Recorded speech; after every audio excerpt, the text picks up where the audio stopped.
What's going on? It's Kyle Henderson along with Coach Smook. Run the thumbs up and good morning to you if you're watching this in the AM. My name is Kyle Henderson. He is Coach Smook, both of Bama football on YouTube.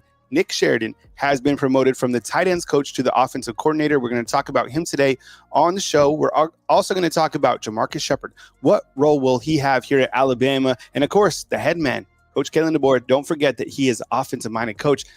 Coach, what was your opening thoughts about Nick Sheridan being promoted from tight ends coach to now offensive coordinator at the University of Alabama? Well, Kyle, thanks for having me again, bro. One thing about it, I think this just makes sense. To make it plain and simple, it makes sense. You have a guy that's familiar with the system. That's basically his philosophy has been developed under your system. All of his primary play calling, coaching experience comes from times being tied to you. It makes sense to me. It's the easier move. It's the move that makes sense for his future career progression, as far as adding another bullet to his resume when it's his time to possibly entertain those offers that are going to come. That's, and we all know naturally you're going to get looked at if you're a coach at Alabama. It's not going to change just because there's a new coach.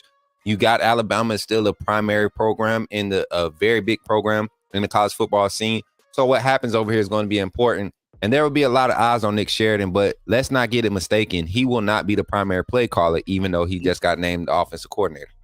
Yeah, I kind of look to it like what is happening currently for Alabama and their offensive approach, kind of what happened to Alabama last year with Coach Saban being the defensive coordinator, but really with Kevin Steele having that title, right? He was the defensive coordinator. He had the 2 press conferences last season, and you also had Travarius Robinson as one of the defensive coordinators as well, but it was all Coach Saban was like the head defensive coach. So today, and if you saw one of my videos for fan funders, I kind of talked about the triangle approach. And what I mean by that is like Coach Kalen DeBoer up at the top. It's his offense. Like he taught Grubb that offense, right? And those two have run with it and been very successful with it.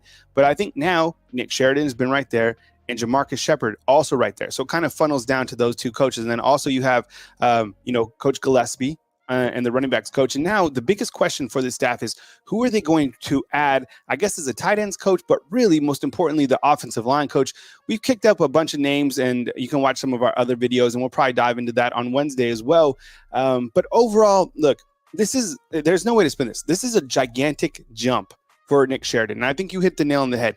He's not solely responsible for all the offensive calls that are going to take place this coming season. He is going to work with the quarterbacks, which I don't think is a bad thing. But I do look at the quarterbacks, look at the offensive coordinators that they've had. Let's just take Jalen Milroe, for example, right? He had Bill O'Brien, didn't even want him to play the position.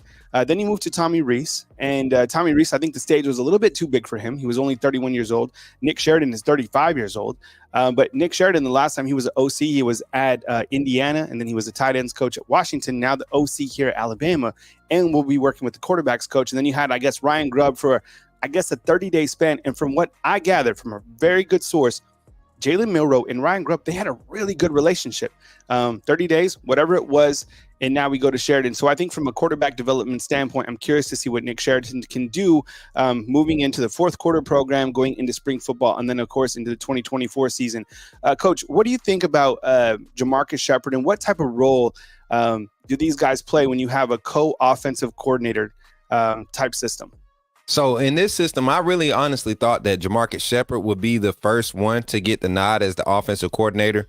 But after just doing a little bit more research and understanding what Jamarcus Shepard brings to the table as a passing game coordinator, it would only make sense to just transition him over to that same position from Washington, give him the title of co-offensive coordinator, something that he's used to being a part of and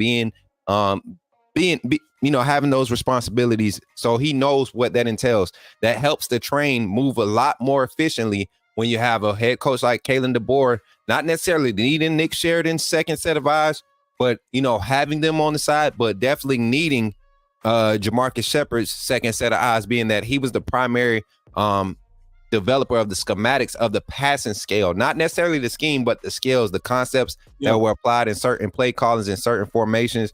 So having him labeled as a co-offensive coordinator is important, but also just knowing that people are skeptical about him possibly leaving. I think he's kind of set on being this co-offensive coordinator role because he knows that at some point in time, this may be a switch thing for Sheridan. This is to me, this is the safe the safest test drive to have Sheridan as the offensive coordinator, knowing that he doesn't necessarily have to call plays, but figuring out how he handles situations. You know how Shepard handles his situational play calling moments. Mm-hmm. It's time to go ahead and continue to expand that tree and continue to develop, just like he did with Kalen DeBoer did with Ryan Grubb. You're going to have the same thing happen with Nick Sheridan. Give him a little time and space to grow. Give Jamarcus Shepherd, let him be efficient in what he does in those moments. You give him his situations. Then as you grow and Nick Sheridan continues to prove himself on how he's understanding the concepts and understanding the situational awareness of what it takes to be an efficient play caller, we'll see this guy grow, man. Under Kalen DeBoer, there hasn't been an unsuccessful coach under him yet. So why would it start now with somebody that's actually been with him for more than 3 years?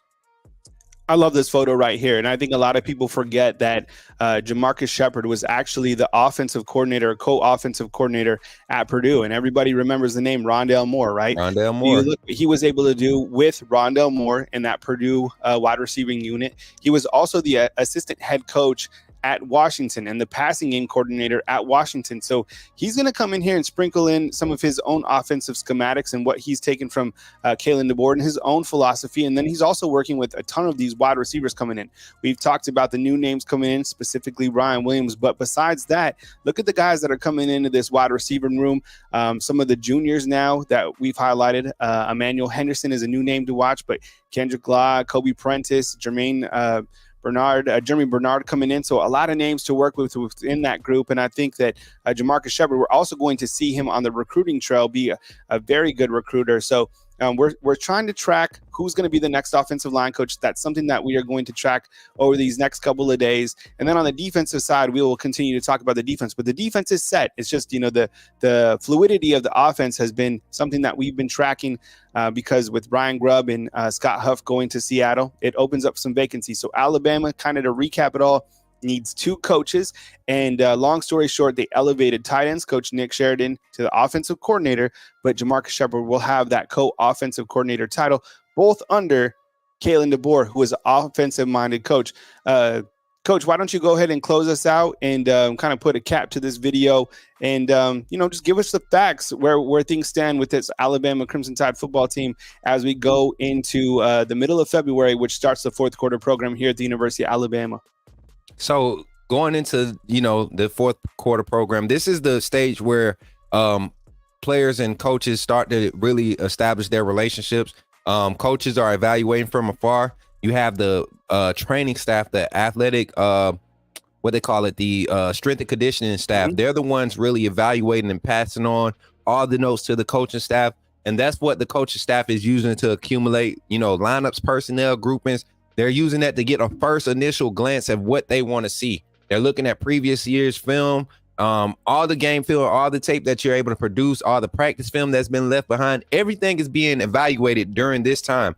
So to do the promotions and the hires like they've been doing, trying to keep everything in-house with it being this close to time to start implementing and start developing the basis of what you want to implement as a team on both sides of the ball, I think it was a smart move. But also, everybody's talking about the offensive line coach, the tight end coach. Yep. Well, there's speculation that Jay Nunes, the newly hired special teams coordinator, will migrate over and work with tight ends. He has that on his resume, has a lot of work with wide receivers, a lot of offensive side of the ball. So it wouldn't be surprised to see him slide over to tight end coach and still hold the title special teams coordinator. And also a name to look for on the offensive line is somebody that I was just highlighting, Bill Durkin. I would not be surprised to see his name come up on the mainstream media tomorrow or the day after, and he be considered a serious prospect for this hire. It would be an elevation move for him being promoted, not necessarily as a offensive line coach, but offensive line coach at Alabama in the SEC. So I'm excited to see it. And going into this fourth quarter program, man, I think this is the best time to really just get in and evaluate your guys. This is the time where you find out who's going to do the small things all the time and do them right. And you got a roster full of players who have already been forced to show that they're committed. There's a chip on their shoulder. They're coming in. You want to harness that energy as a staff. And the way you do that, you have continuity amongst your staff. You show togetherness and you get in and you start getting down to the nitty gritty. And this is probably one of the most exciting times of a coaching staff preparation for the season to come. Absolutely. We appreciate you guys being here. We understand we wouldn't be here if it wasn't for you. So thank you very much. Whether you're a fan, funder, or if you're just watching, just run the thumbs up on all these videos. You can catch us right here tomorrow on Wednesday back at Bama Football on YouTube. He's Coach Smook. Please follow him on all his social media platforms. My name is Kyle Henderson at Bama Football on YouTube. On behalf of the entire crew right here at Bama Football on YouTube, thanks for watching. Have a beautiful start to your Wednesday, and we'll catch you back here right here at Bama Football on YouTube. Roll Tide.